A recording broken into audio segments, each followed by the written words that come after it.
Bueno, y en medio de las tensiones entre Venezuela y Estados Unidos, surge la incertidumbre sobre cuáles podrían ser los próximos pasos de la Casa Blanca en el Caribe. También la eventual respuesta por parte del pueblo venezolano. ¿Atacará Trump a Maduro? Bueno, queremos abordar este tema y para eso hablamos a esta hora con el líder de la oposición venezolana, Juan Guaidó. ¿Cómo está? Sabrina, gracias por la invitación. Saludos a todos los que sintonizan. Muchas gracias a usted por conversar con nosotros a esta hora. En primer lugar, usted hoy y también como expresidente del Parlamento venezolano, ¿cómo ve esta escalada de tensiones que se está dando entre Estados Unidos y Venezuela?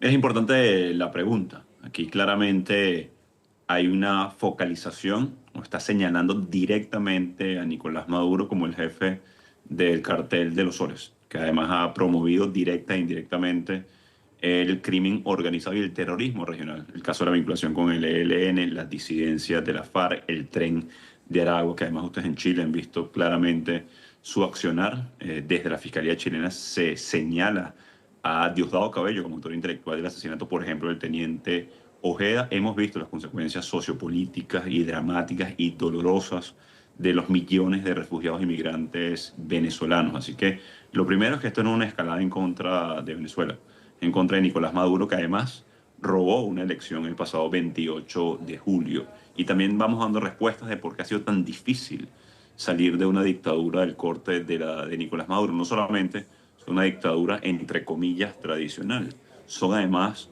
parte del crimen organizado transnacional. Así que lo primero que debo decir es que hacer responsable, señalar directamente a Nicolás Maduro como un criminal, una acción positiva que busca establecer el orden, el Estado de Derecho, no solamente en Venezuela, sino a nivel internacional, y definitivamente ver consecuencias a los crímenes de un dictador como Nicolás Maduro. Me interesa abordar más adelante lo que está estas denuncias en contra de Nicolás Maduro, pero sobre esta escalada de tensión que se da entre Estados Unidos y Venezuela. ¿Es un escenario que veas venir? No sé si has podido también hablar con Donald Trump. ¿Qué se sabe al respecto y eventualmente cuáles podrían ser los siguientes pasos? Mira, el Departamento de Defensa, el Departamento de Estado, la fiscal general, el mismísimo presidente Donald Trump han sido vocales con respecto a lo que significa el narcotráfico para los Estados Unidos, cómo ha impactado a este país, donde me encuentro yo además refugiado y en el exilio por la persecución de Nicolás Maduro, y además en Latinoamérica. Antes de eso también el impacto del tren de Aragua, del flujo y la crisis migratoria en la región. Así que lo que hemos visto pareciera poder escalar en voz, insisto, de lo que ha sido la palabra del secretario de Defensa y también los distintos voceros de la Casa Blanca. Eso, ¿ves intención de eventualmente entrar a terreno venezolano? Porque en estricto rigor sería ilegítimo, ¿no? ¿Ves que eventualmente se podría dar ese escenario? Mira, esto es un debate interesante. Acá a utilizar una palabra interesante, ilegítimo. Ilegítimo es Maduro. El que ha violado la soberanía popular es Maduro. No solamente en el 2024 cuando robó una elección y dio un golpe de Estado, en definitiva, porque ni siquiera hoy, a más de un año, ha mostrado las actas. Edmundo González Urrutia sí. Incluso lo dijeron desde Chile, lo han dicho en Latinoamérica. Entonces, esto es un debate más interesante aún y determinante para el futuro de la democracia, no solamente en Latinoamérica, sino me atrevo a decir en el mundo. Además, debo insistir que no solamente es lo que significa la soberanía popular expresada en el voto, es la participación del ELN, la disidencia de la FARC, Rusia, Irán, en territorio venezolano como base de operaciones. Entonces yo creo que estos encuadres tradicionales o del pasado siglo XX no son suficientes para categorizar o caracterizar a Nicolás Maduro en este caso. Y el impacto que hemos visto del régimen de Maduro ya es muy obvio para todos, insisto, desde Chile, la Patagonia, hasta Estados Unidos, incluso por lo que implica el narcotráfico. Así que no me gustaría polemizar sobre lo que significa una posible invasión, que es decisión, en este caso, de los Estados Unidos. Me gustaría hablar de la importancia de hacer responsable a Nicolás Maduro, de que haya justicia no solamente para los venezolanos, sino en este momento para todo el continente, incluyendo la familia del teniente Ojeda, los más de 1000 presos políticos en Venezuela. Me gustaría reflexionar sobre la Carta Interamericana de Derechos Humanos y su eficiencia o su eficacia para la restitución de la democracia en las Américas. Y creo que el debate debe ser mucho más profundo en este caso de que la obvia señalización de Nicolás Maduro como un narcotraficante y sí, muy parecido al encuadre y a los crímenes que cometiera Noriega de Panamá en el 89. ¿Pero usted lo ve como algo necesario el evento de la invasión de Estados Unidos y también lo justificaría de forma y fondo también? Mira, a mí me gustaría que mañana Maduro le entregara a Edmundo González Urrutia. Eso es lo que corresponde. Me gustaría que liberaran a los 1.000 presos políticos. Me gustaría que en el ELN, la disidencia de la FARC, no tuvieran teatro de operaciones en Venezuela. Que Hezbollah no recibiera documentos y pasaportes por parte del régimen de Nicolás Maduro. La pregunta es cómo detenemos eso. La pregunta es, ¿necesario el accionar de un solo país o de todos? ¿Qué va a hacer Chile? ¿Qué va a hacer Colombia? ¿Qué va a hacer Brasil? ¿Qué va a hacer Panamá? Lo que hemos hecho los venezolanos es muy claro. Hoy yo me encuentro en el exilio. Hay miles de asesinados extrajudiciales, 18.000 según las diferentes ONGs a nivel mundial. Incluso Naciones Unidas ha reportado esta cifra alarmante. Entonces, de nuevo, ir a la dicotomía guerra o paz, creo que eso no es un dilema justo para los venezolanos. Nadie quiere, por supuesto, lo segundo. Todos queremos paz ahora, no la paz de los cementerios.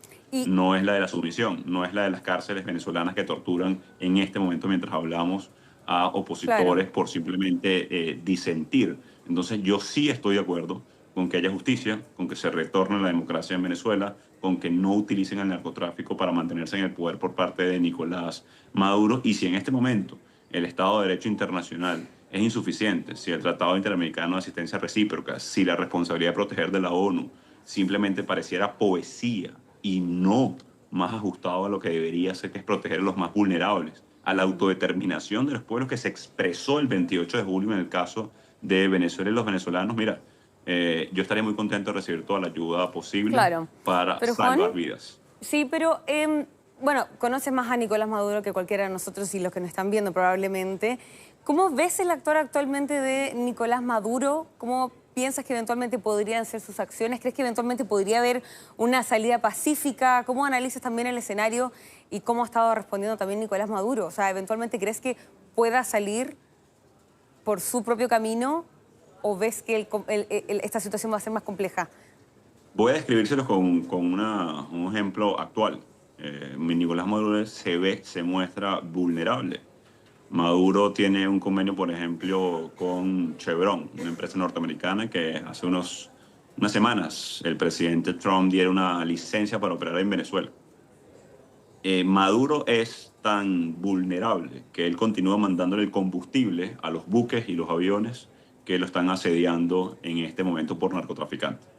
Lo que hizo Putin en su momento, y no es que sea un buen ejemplo, por cierto, es terrible el ejemplo de Putin, pero amenazó con cortar el gas a Europa. Es decir, tenía una palanca para ejercer presión adicional a la terrible guerra e invasión que desató en Ucrania. Maduro es tan vulnerable que ni eso puede hacer.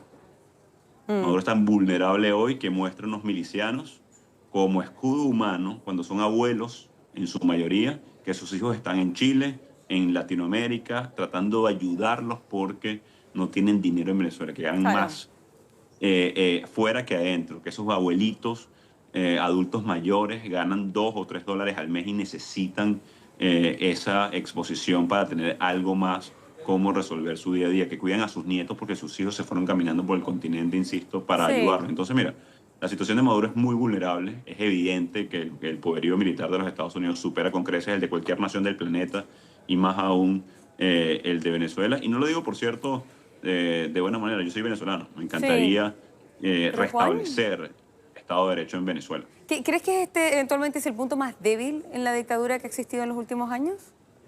Maduro ha venido en decadencia, ha perdido sucesivas elecciones, no solamente la más reciente, el 2024, la Asamblea Nacional, ha perdido respaldo popular, se ha visto obligado a encapsularse y aliarse con terroristas regionales y el crimen organizado.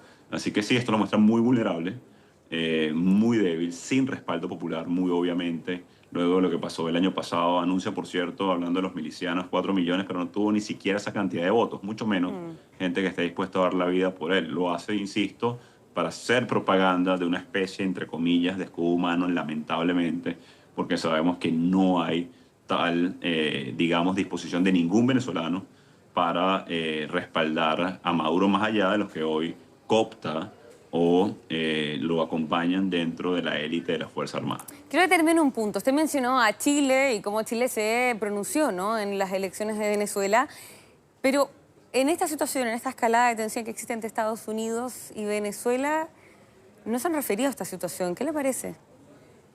Mira, el silencio también habla, pero de nuevo me gustaría enfocar esto. Esto es Estados Unidos contra Nicolás Maduro. Te apuesto que la mayoría de los venezolanos no sienten esto como una agresión a ellos. Yo no la siento. No la sienten los venezolanos hoy, como decimos en Venezuela, de a pie, del día a día. Todo lo contrario. Entonces yo creo que sí es importante encuadrar esto o focalizarlo donde si usted no es narcotraficante, si usted no tiene ninguna vinculación con grupos terroristas, si usted no se ha robado ninguna elección o ha torturado ciudadanos, esto no es contra usted. Esto no tiene nada que ver contra, insisto, los venezolanos o Venezuela. Tiene que ver contra quien secuestró el poder, quien dio un golpe de Estado el pasado 28 de julio y robó una elección, y quien se alió a grupos terroristas para mantener ese ilegítimo poder que, esto sí hay que decirlo con responsabilidad, ejerce con brutalidad. Porque ahí están los presos políticos, ahí están los migrantes, ahí están los perseguidos, los cierres de medios de comunicación y lo que ha señalado, por cierto, también todos los países en la región. Y de nuevo, por lo que luchamos precisamente los venezolanos es por soberanía, es porque sea respetada la soberanía popular, porque sea el ejercicio de los ciudadanos lo que pueda retomar una valiente ejercicio que ha venido durante décadas, la resistencia pacífica venezolana por recuperar la democracia. Sí, ahora, para ir entendiendo también y para las personas que nos están viendo, ¿cómo se explica esta relación que ha sido bien confusa entre Estados Unidos y Venezuela? Porque se reanudan, ¿no?, las operaciones de Chevron. Hace poco se llegó a un acuerdo también realmente histórico de intercambio de rehenes con Venezuela. Y ahora se da esta situación. ¿Cómo se explica también esto? Porque Estados Unidos y Venezuela estaba llegando a acuerdos que ni siquiera Chile estaba llegando a esos acuerdos con Venezuela. Y ahora se da este escenario. ¿Cómo se entiende? Bueno, para mí es la demostración de la vulnerabilidad de Nicolás Maduro. El presidente Trump vela por los intereses de una empresa americana, en este caso Chevron. Para un país petrolero como Venezuela, a nosotros nos gustaría que todas las empresas estuvieran operando con Estado de Derecho, con seguridad jurídica, con seguridad personal en territorio nacional. Eso genera prosperidad. En este caso, Maduro utiliza ese dinero para financiar sus grupos irregulares, para financiar su permanencia en el poder, para torturar, para perseguir. Por eso te decía hace unos minutos que se ve muy vulnerable cuando ese combustible que envía a los Estados Unidos es el que se utiliza para recargar todas esas naves y destructores que señalan directamente a Nicolás Maduro como responsable de la operación antidrogas en el Caribe. Juan Guaidó, líder opositor de Venezuela, muchísimas gracias por hablar con Mega Noticias hasta ahora. Esperemos prontamente también volver a hablar con usted a medida que vamos viendo cómo avanza esta tensión entre Estados Unidos y Venezuela. Siempre invitado a Mega. Muchísimas gracias.